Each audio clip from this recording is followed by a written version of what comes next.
battlefields of the future will be more dangerous than ever. In the 21st century, there will be threats to our freedom and security like never before. But will we be ready? Battles will be fought on land and sea, but they will not be won without supremacy in the air.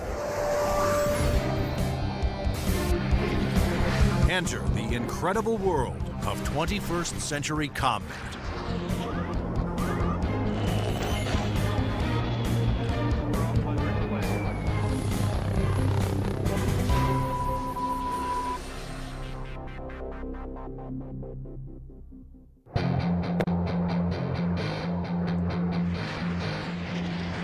Air power is the dominant strategic force. It's air power that lets you influence events and respond to events quickly.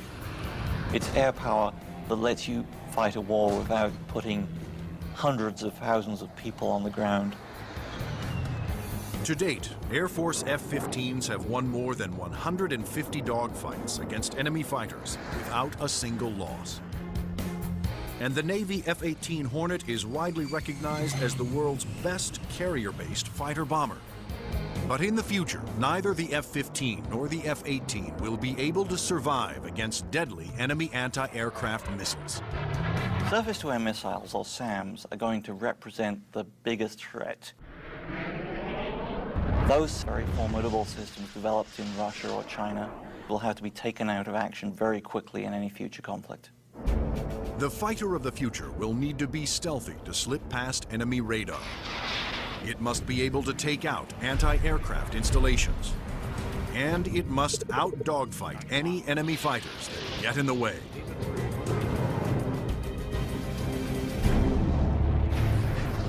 That future fighter is already here. The F-22 Raptor, the air dominance fighter of the 21st century. Developed by Lockheed Martin, this advanced tactical fighter has been designed to be the first plane to cross enemy lines, clearing the way for all other forces.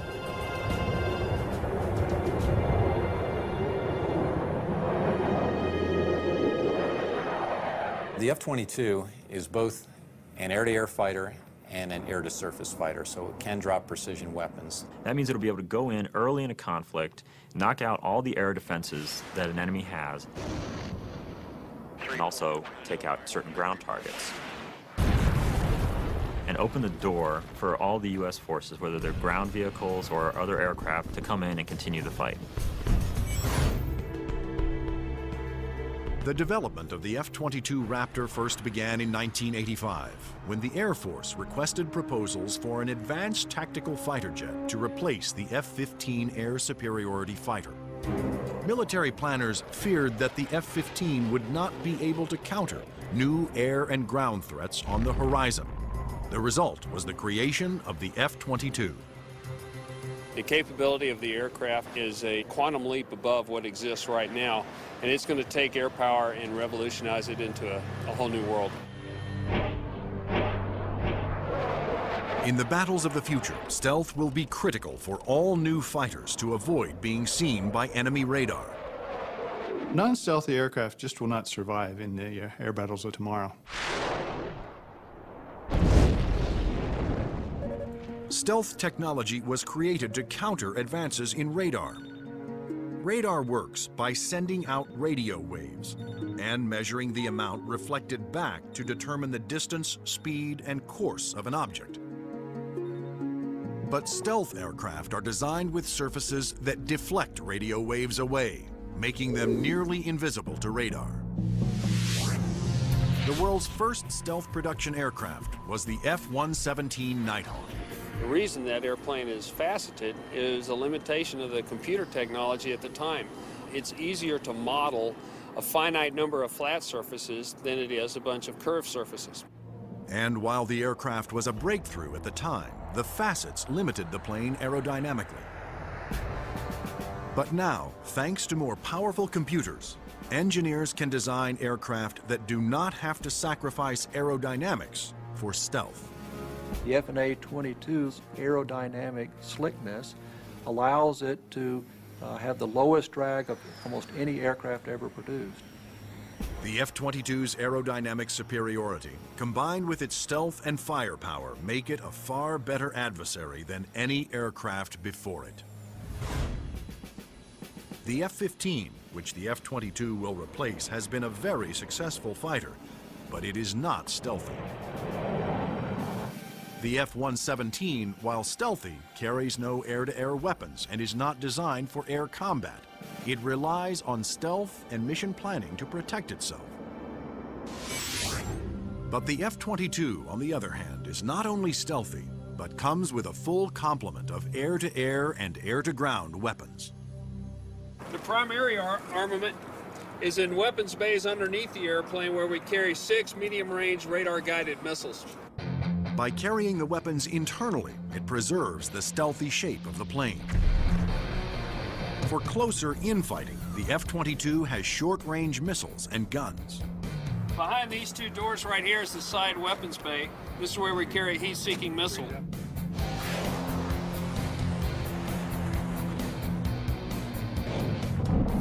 For close-in armament, the Raptor is equipped with the M61A2 cannon. The muzzle is hidden right behind this door right here. It's hidden because of the stealth characteristics of the airplane.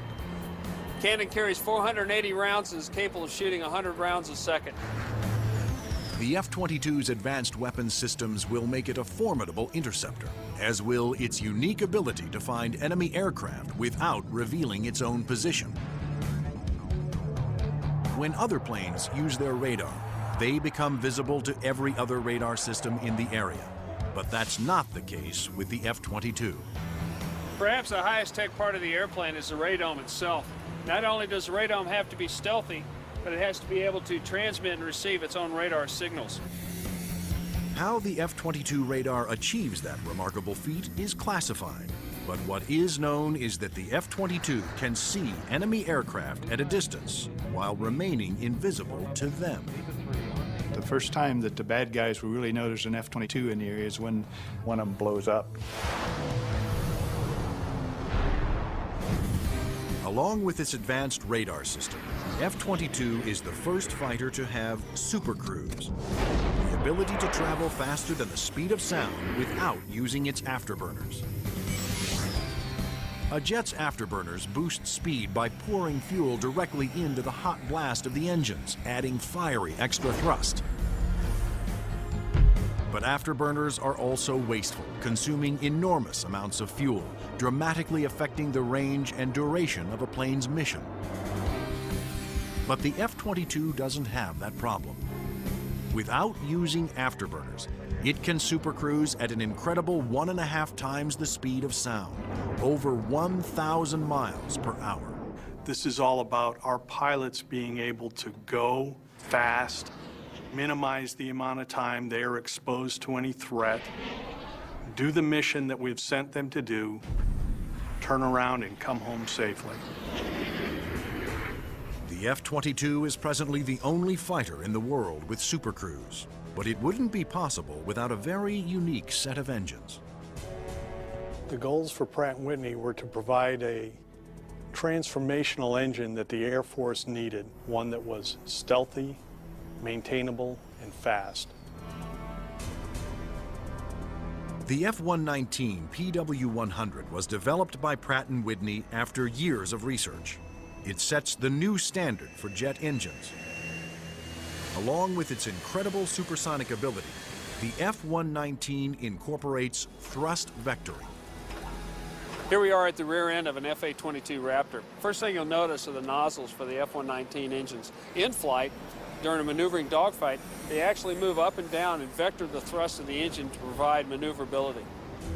It helps us turn inside any foe, maneuver at low or high speeds to outmaneuver another airplane or potentially an enemy weapon that's headed towards us. The F-22's stealth, supercruise, and vector thrusting are impressive breakthroughs, but its most outstanding feature may be its ability to nearly fly itself through advanced computerized controls. It relieves the pilot of all the duties, gives the pilot total freedom to just look out engaged in the combat scenario. In addition to monitoring its own performance, the F-22 constantly gathers data on other aircraft in the combat area and presents the most important information to the pilot. We're going to have information passed to us from either unmanned vehicles or from off-board sensors so that we can integrate data and use that information for targeting. And it's the way that we are driving our forces in warfare. We are much more integrated with both other services and with other platforms, and the F-22 fits right into that concept. The F-22 Raptor's total package of avionics, stealth, supercruise, and thrust vectoring make it the most technologically advanced fighter today. I've never been in an airplane that accelerates as fast, that's as agile, the ability to turn very sharply, and it just brings a great combination of the speed, the stealth, and the avionics to the fight that nobody else is going to be able to touch. But there will be future competitors, like the Russian Sukhoi 37, which features thrust vectoring and a radical forward swept-wing design. And the fifth-generation MiG, the 1.22, which some have nicknamed the F-22ski.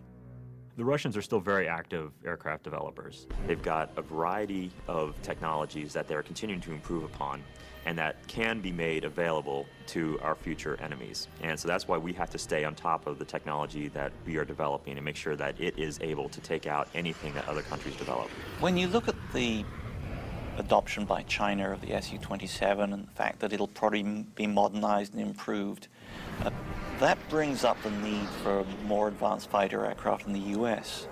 And that's one of the main reasons, I think, why the Air Force is so insistent on the need to have the F-22. In addition to Russia, other U.S. allies are producing advanced interceptors for export that are superior to the F-15, such as Sweden's JAS-39 Gripen and France's new Rafale. Germany, Italy, and the UK have joined forces to create a Eurofighter, the Typhoon. If these planes fall into unfriendly hands, the U.S. Air Force will need the F-22 to maintain their advantage. We're always going to go into war wanting to have that air dominance, and the F-22 is going to be the big boy on the block that can help us to do that. In future combat, the F-22 is to be joined by another stealthy aircraft, the F-35 Joint Strike Fighter, the ground attack bomber of the future. Designed for the U.S. Air Force, Navy, Marines, and Britain's Royal Navy, the question is, will it work for every user?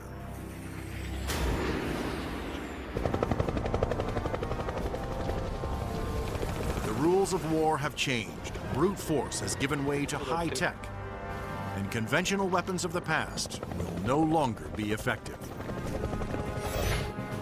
In future battles, the F-22 will be the first fighter to cross enemy lines, surgically removing air and ground targets.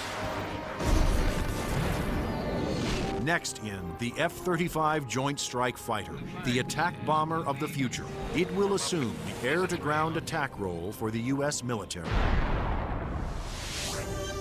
The F-35 can carry heavy weapons externally for maximum effect. But when a smaller payload is carried internally, it is nearly as stealthy as the vaunted F-117 Nighthawk. It has a significant amount of stealth capability to allow it to be used early on in a campaign, and it has a significant amount of weapons carrying and payload capability to be used at the later stages of campaign. The threat to the airplanes may not be as significant and require that stealth. The development of the F-35 was driven by the Armed Forces' desire to save costs by creating a ground attack bomber that would meet the needs of the Air Force, Navy, Marines, and Britain's Royal Navy. Airplanes are becoming very expensive these days, and we had to do something to get the cost of these airplanes back down to a reasonable level. The F-35 is expected to cost about $40 million, one-third the cost of an F-22 Raptor. But could one basic airframe be designed to satisfy so many different military demands? Each armed service wanted a stealthy ground attack bomber, but the Marines also needed a plane with short takeoff and vertical landing capability. The U.S. Navy required a craft with larger wings, heavy-duty landing gear, and an arresting hook for carrier landings. And the wings would have to fold up to save deck space. The size and scope of the JSF program is pretty significant. The airplane is being designed to replace the F-16 and the A-10 for the Air Force, the AV-8B for the Marine Corps, and the FA-18 for the Navy.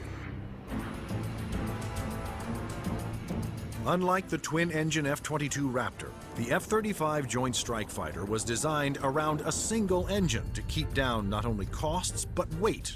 A lighter plane can carry more weapons.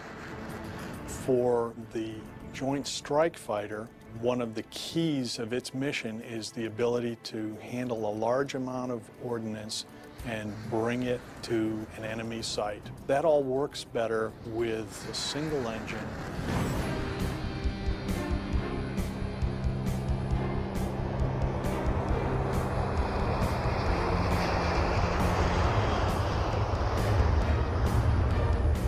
The Air Force version of the Joint Strike Fighter, the F-35A, made its first flight attempt on October 24, 2000. Tom Morgenfeld, who had been a test pilot for the F-22 Raptor, was at the controls. Well, a million things are going through your mind. Your eyes are everywhere, you're listening, you're watching. Your senses are tuned to an incredible level because you're sensing and feeling the airplane for the very first time. It flies wonderfully. It's definitely a pilot's airplane. The Air Force testing went smoothly. Next, a Navy version was built with heavy-duty landing gear and wider wings for the slow speeds needed to land on carriers. Navy test pilots flew touch and goes, demonstrating the F-35's ability to land within the space of a carrier's flight deck. But the most difficult challenge still lay ahead for the F-35 program. The Marine Corps needed a version that could perform short takeoffs and vertical landings, STOVL for short. The STOVL capability is extremely important to the Marine Corps because the airplane can go just about anywhere that the rest of the forces can go. It's not limited to needing a large runway. It doesn't need a really big ship to operate off of. Engineers at Lockheed Martin, the designers of the F-35 Joint Strike Fighter, took a hard look at the AV-8B Harrier, the STOVL fighter that the new aircraft would have to improve upon. The Harrier is a great airplane if you look at the fact that it's basically 1960s technology. It's achieving all those wondrous STOVL flight sort of maneuvers without the aid of a lot of computers. The Harrier's ability to take off, hover, and land vertically is achieved by vectored thrust. The powerful force of its jet engine is directed downwards through 4 nozzles that can pivot 90 degrees. I was brought in because I am a Harrier pilot with almost 1,600 hours in that airplane. So all of the lessons learned I have from the Harrier airframe and operational experience I have, I was able to bring to the program and use those to help evaluate the X-35 STOVL version. For hovering, engineers gambled on a radical new system.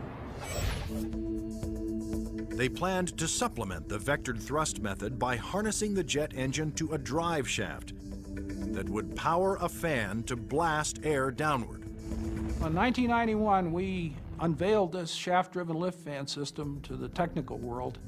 Some actually said, "You gotta be kidding me. Are you guys serious?"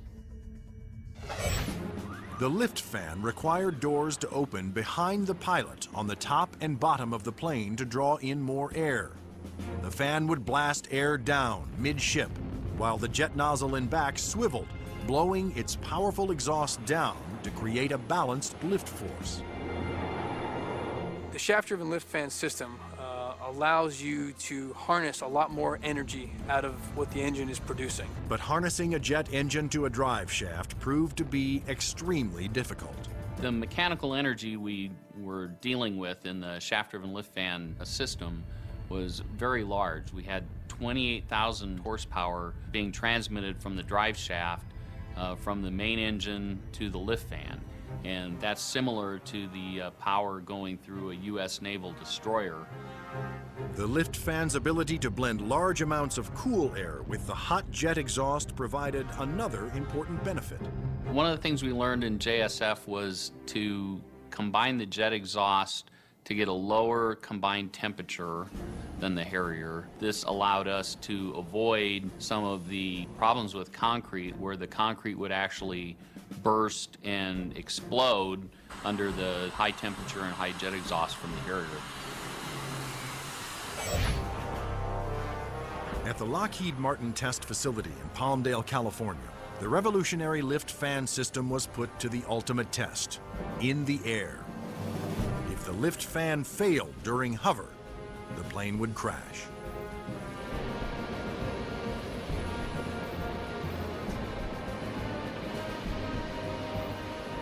It made its first flight in 2001, and it was a complete success. And at that time, I didn't hear any more from the people who had been saying for years, this thing will never work.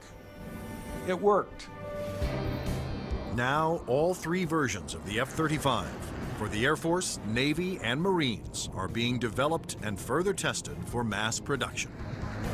The United States, Britain, and their allies are expected to order more than 4,000 Joint Strike Fighters, which will replace most American-built fighter bombers in use today.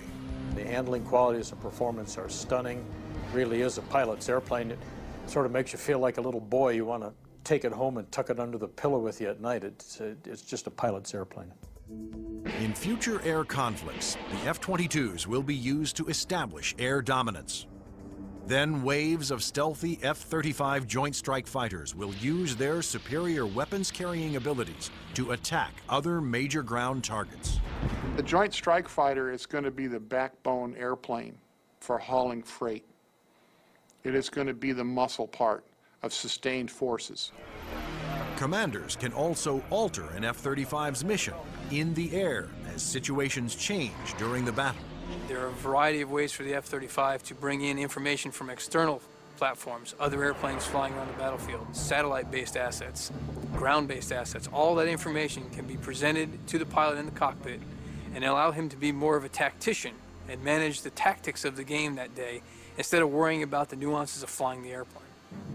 The pilot's job will be to supervise the process of identifying the target and then to give consent for weapons release.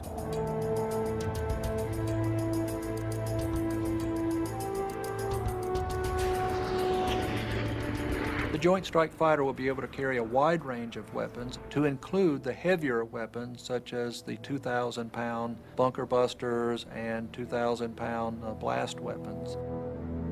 The Joint Strike Fighter's 1-ton bunker busters and blast bombs will be guided to their targets with pinpoint precision by JDAM tail kits. The Joint Direct Attack Munition, or JDAM, is a kit that can be put on any bomb to give it the brains to know where to go, and the movable tail fins to guide it there. JDAM is a guidance kit that came after Desert Storm. This little round piece on the side there is an inertial navigation clock. Now this clock, instead of measuring seconds, measures feet. If you take the unit and you tell it where it is right now electronically, and then you move it back a foot, or you move it up a foot, it measures every centimeter and every distance. The bomb knows the coordinates of where the airplane is, and it also knows the coordinates of where the target is. And when the weapon is released from the airplane, it simply flies from one set of coordinates to the other and does its thing when it gets there. Because a JDAM is directed by GPS, or global positioning satellites, it can hit targets regardless of visibility.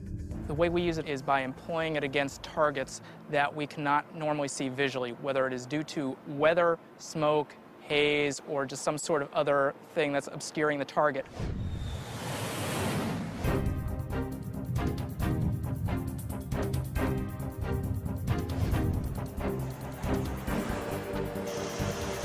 As a JDAM falls, its inertial clock keeps track of its position and signals the tail to make course corrections, directing it to the target.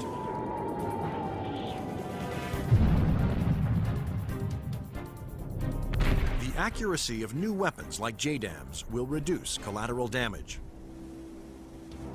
It also makes the F-35 an even more formidable weapons system.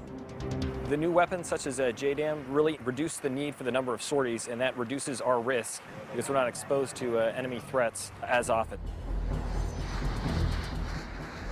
The F-35's combination of advanced weapons, avionics, and stealth will help it ensure its success over the battlefields of the future.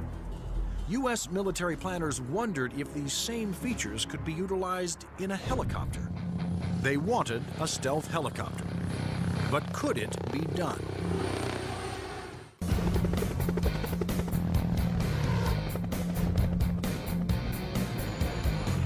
Over the last 50 years, helicopters have evolved from slow-moving multi-purpose support vehicles to fast-moving frontline attack ships. But in the high-tech wars of the future, speed alone is not enough.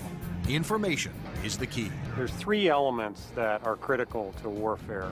The ability for you to know more than the enemy, the ability to maneuver quickly around an enemy and gather more information about them, and the ability to provide precision firepower at the enemy.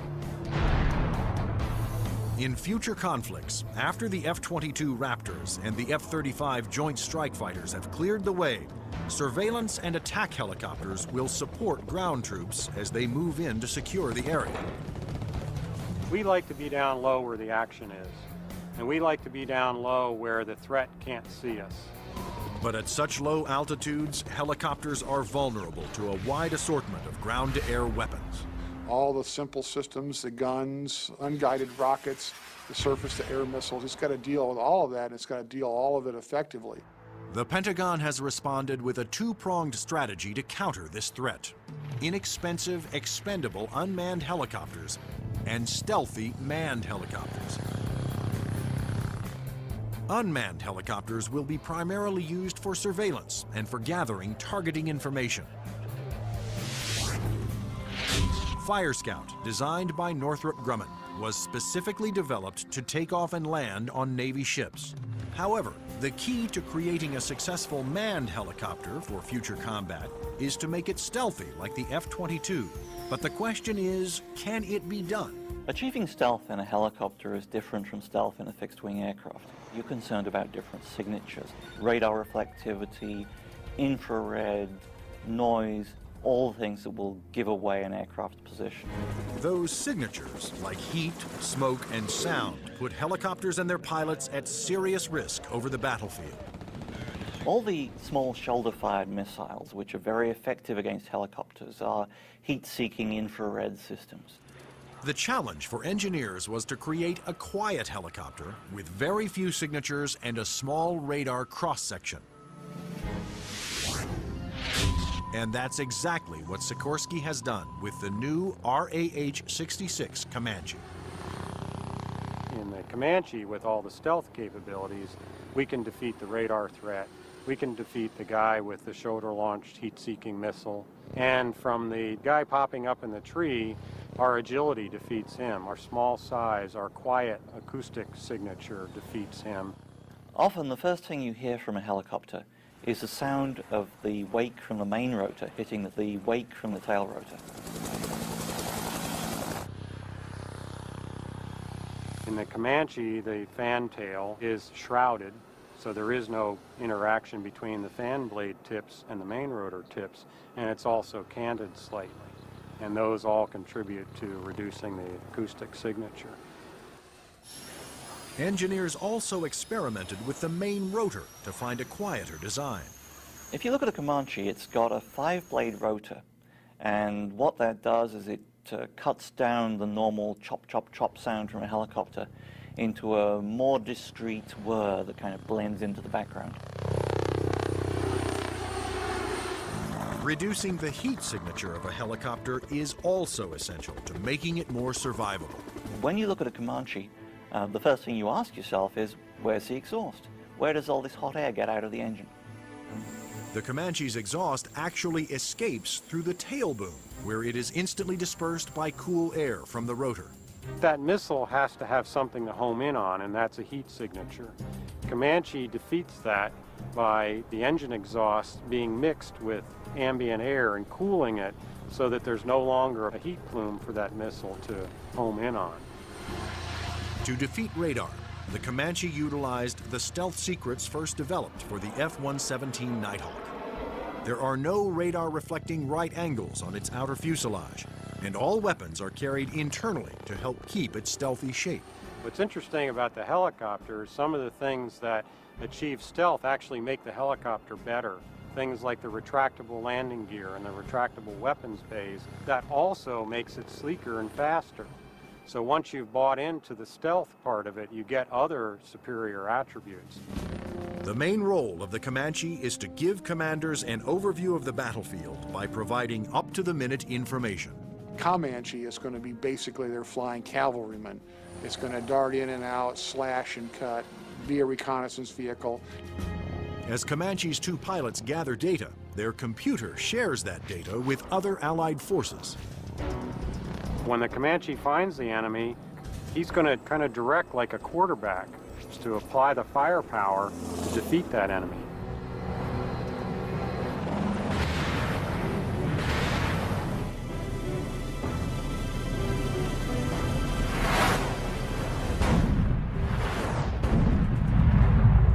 Engineering advances have also made the Comanche one of the easiest and most forgiving helicopters to fly. One thing that Comanche brings that other previous generation helicopters can't bring to the table is the pilot can maneuver the Comanche in virtually any axis without fear of exceeding any limits. Although it will be used primarily for reconnaissance, the Comanche will also be armed for self-defense. The Comanche is capable of carrying a wide array of weapons, all the way from guided missiles using a laser guidance system, heat-seeking missiles, which would be more of an air-to-air weapon, or unguided rockets, and also the latest Hellfire is pretty much a fire and forget. In addition, Comanche's pilots can ask Allied aircraft to fire missiles their way, and can then take over and guide those missiles to their targets.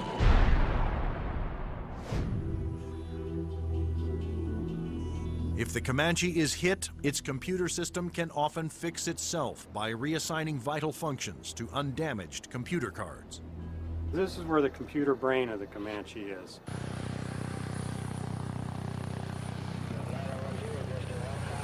In support of its reconnaissance mission, Comanche can control as many as 5 unmanned aircraft. When the Comanche may be employed, it may have little vehicles that it launches out, so it has its own little eyes over the hill so it can see what's going on without putting itself at risk. In addition to launching its own unmanned air vehicles, Comanches may be aided on the battlefield by swarms of LOCAS, small intelligent missiles with their own computer brains. It's about 31 inches long, weighs a little over 100 pounds, carries a single warhead, has a laser radar. In other words, it has a scanning laser beam that generates pictures. The LOCAS also communicate with each other and cooperate in searches and attacks. You could have a swarm of LOCASes, each of which has its own eyes, each of which is thinking, but each of which is communicating with each other. Send that imagery back to the operators who could either use these as surveillance probes or, in fact, as weapons themselves. Weapons like LOCAS reflect the trend toward electronically linking all Allied forces and weapons so that information can be shared and used by all.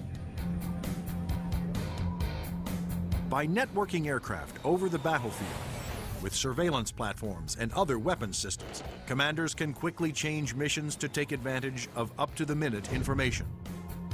The key to the air battle of the future is not necessarily stealth, speed, or firepower. It's going to be information. Unmanned air vehicles, or UAVs, will provide a large part of that information while flying long-duration surveillance missions. So, will the Air Force of the future have no pilots?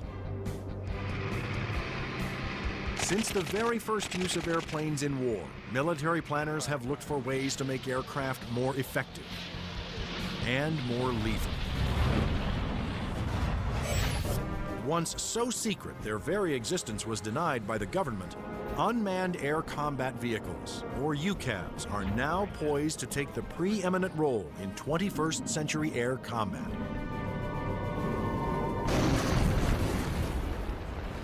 UAVs are certainly going to change air power in the 21st century.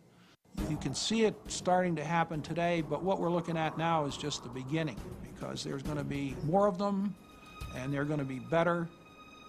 Unmanned aerial vehicles allow the military to do more with less, to put more aircraft into the air than you otherwise would be able to because of the limited number of pilots that you might have, or where it might be too risky.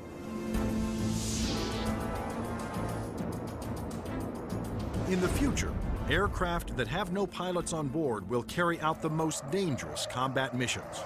Today, unmanned air vehicles, or UAVs, are already taking over the role of long-duration surveillance. UAVs don't have mothers. You lose a UAV in combat and nobody bats an eyelid. One of the earliest surveillance UAVs was the Predator. It was developed in the early 1990s. When you look at Predator, basically they start off as being long-endurance systems that can really persist over the battlefield. In Afghanistan, Predators provided critical real-time intelligence. And it was there that a Predator made an amazing transformation from surveillance to armed aerial attack. Fired a Hellfire missile, an Al-Qaeda convoy, and destroyed one of the vehicles in there. And at that point, it crossed the line from an unmanned aerial vehicle into an unmanned combat aerial vehicle. Today, the new Predator B can carry up to 10 Hellfire missiles. Of course, its primary mission is still what the military refers to as ISR, or Information, Surveillance, and Reconnaissance. It's basically a poor man's satellite. I mean, you can bring it in and let it dwell in an area. UAVs transmit important visual information to battlefield commanders via satellite or other data links. Once targets had been located, identified, and cataloged, these could be disseminated to other weapons or weapon systems. Reconnaissance UAVs have multiple ways of conducting surveillance. On clear days, they use specially stabilized optical lenses that can zoom to high magnification. At night, they use infrared, and under adverse conditions, they use synthetic aperture radar to pierce the thickest clouds, sandstorms, or oil field smoke.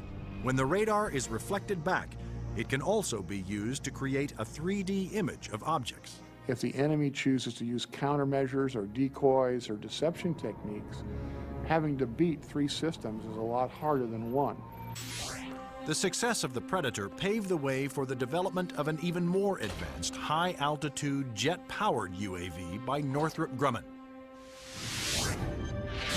It's called the Global Hawk, but unlike the Predator, it was designed to take off, fly its pre-programmed mission, and land all on its own, thanks to the GPS, or Global Positioning Satellite System. The Global Hawk is basically a much larger version of the Predator. It has higher altitude capabilities, increased payload. It can carry a lot more sensors, a lot more communication devices, and it can loiter over a battlefield for up to 35 hours. The Global Hawk can stay aloft for a day or more, providing constant near real-time video surveillance over an area the size of Illinois. Predator and Global Hawk give us an up-close view, which is something you can't get from a national asset, which would be a satellite type of thing. Though still in development, the Global Hawk had a dramatic impact during Operation Iraqi Freedom. A single prototype provided information to Allied forces on 55% of all time-sensitive targets, including mobile Scud missile launchers.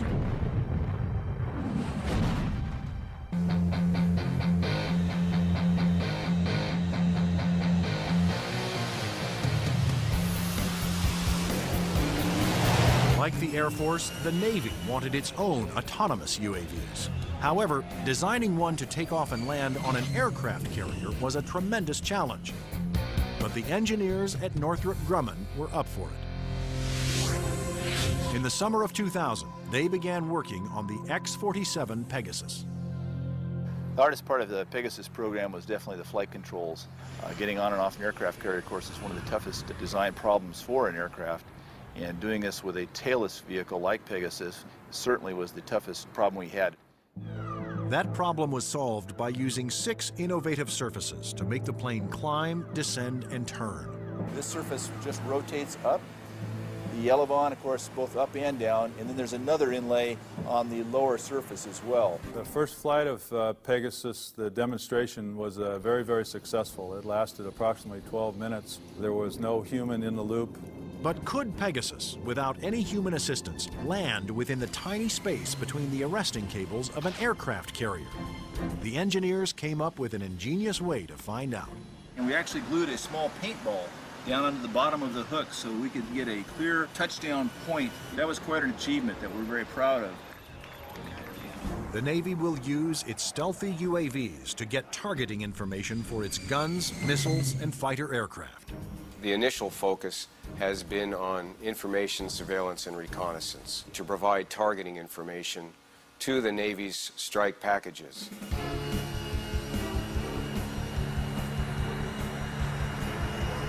But many future UAVs, such as Boeing's X-45 unmanned bomber, will be heavily armed. Although flying pre-programmed missions, armed UAVs will still need human permission to fire. It has to know where friendly forces are on the ground, where civilians might be, where collateral damage, i.e. hitting a church or a mosque, might be an issue. So there is an element that we always retain where a human in the loop is important. You can have a weapon that's doing its own surveillance and has its own ability to engage a target. And that gives you a level of dominance that we're just emerging on right now.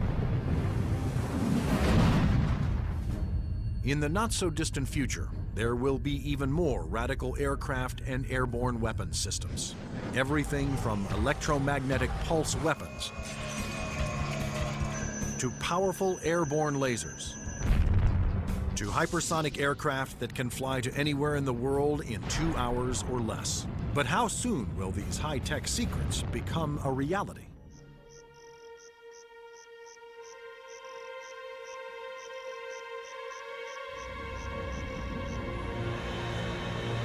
The enigmatic F-117 stealth jet flew in secret for 10 years before its existence was revealed to the public. Some of the unclassified projects that are acknowledged by the Pentagon seem more like science fiction than reality. The military is designing a weapon system designed to neutralize an enemy encampment or factory without destroying it and scattering nuclear, biological, or chemical materials.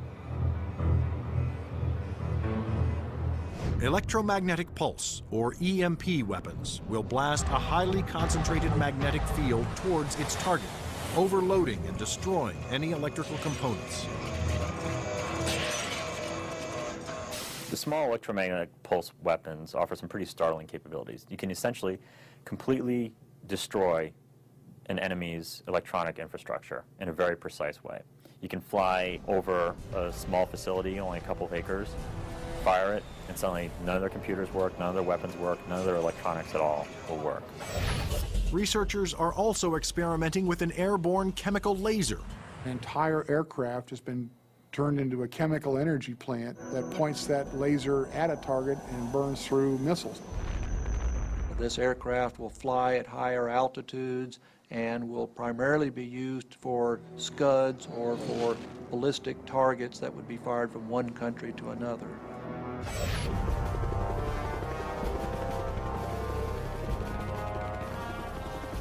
American generals don't want a fair fight. They want their equipment to be the absolute best in the world so that whatever they come up against, they can defeat it quickly and efficiently.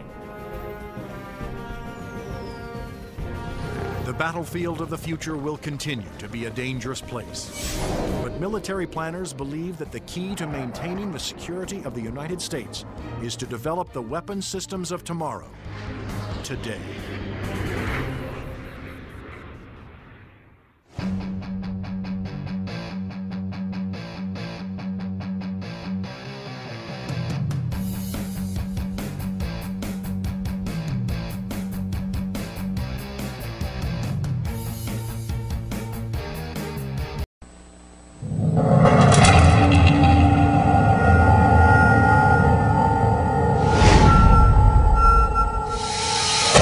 This is the largest UFO wave we've had in Pennsylvania in 35 years. What's going on in Bucks County? total mayhem. If that was a plane, it would have fell right out of the sky. You want to find that wow image, the one that's going to say, look, we've got them, they're here. Denise saw a very, very unusual phenomenon. If we can validate the story, what we have is an unidentified object in that airspace. UFOs exist. What is not certain is what they are. The Mutual UFO Network, or MUFON, watches the skies, investigating sightings soon after they occur. Their investigators use the tools of science, psychology, and law enforcement to get as close to the truth as the truth will allow. Unidentified flying objects definitely exist. Only their identity remains a mystery. The mystery of UFOs over Earth.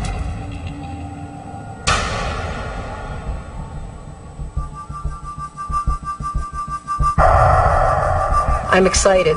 I'm excited that they're coming. I'm excited they're at my back door. I am waiting to see what the culmination of all this is.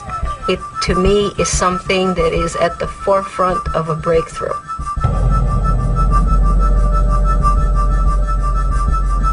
When they're talking about a flap, essentially what you have is the occurrence of a number of sightings in a fairly short period of time in a given geographic location. Most UFO sightings occur with an individual. They happen, then they're gone. Once in a while, you get a mass sighting. In 1997, was seen by the governor of Arizona. But flaps are rare because they can last for days and sometimes months. And then one day, just as quick as it starts, it stops again. And nobody knows why. So you want to take advantage of it. You want to look into it as quickly as possible.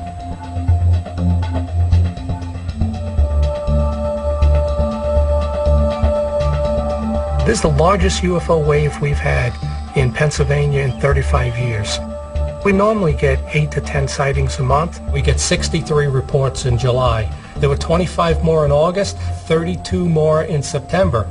Why all of a sudden is Pennsylvania seeing all of this? Something's going on. Even though there are different days and different times, we're seeing a description of some very common objects.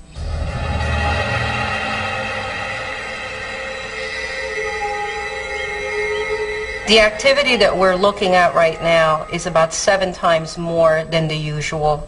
We put together all our information so that we have a map of all the sightings. A lot of people have reported different objects, and it's interesting to note that these objects vary from a cylinder-shaped object to a boomerang to a sphere. All it was a white ball of light. So I ran inside, and I grabbed my astronomer binoculars, and I honed right in on that son of a gun, and there was no structural features at all. It was just a white, pure ball of light. I've only been investigating for MUFON 4 months now. I'm out here to figure out what the hell's going on out there. It was ball-shaped, kind of.